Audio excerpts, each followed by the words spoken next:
Numerose e tante sono state le segnalazioni che in questi giorni sono arrivate alla nostra redazione per le gravissime carenze nell'erogazione dell'acqua in città, ma non solo, in particolare anche nelle zone periferiche più popolose. Insomma, un vero dramma, in particolare per chi effettua dei servizi. In tal senso interviene anche il consigliere comunale di Forza Italia, Carmelo Cantone, nella sua qualità anche di presidente della Commissione Turismo e vicepresidente di Sicilia Acque.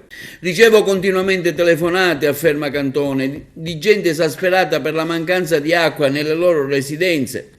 Il tema è sempre lo stesso, i turni e la durata di erogazione sono insufficienti, l'acqua fornita una o due volte a settimana per un'ora non è sufficiente a riempire i recipienti delle abitazioni. Questa situazione è diventata veramente insostenibile, afferma il consigliere comunale di Forza Italia. Mi riferisco che nelle zone delle vie Porcello, Gamez, Neve, San Girolamo delle Mura ricevono l'acqua un'ora, al massimo due a settimana. Quindi per continuare a vivere nelle loro case o esercitare la loro attività commerciale, la gente è costretta a comprare il prezioso liquido. Ad aggravare la situazione ovviamente contribuiscono le numerose rotture puntualmente segnalate dai residenti.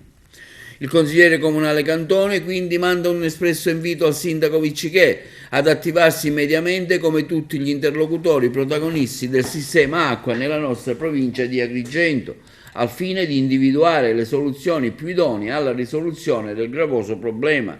E a proposito di rotture nella distribuzione idrica in città, vi proponiamo dei filmati relativi ove l'acqua si perde nella via che va dalla via Crispi e percorre tutta la via Vito Lamantia.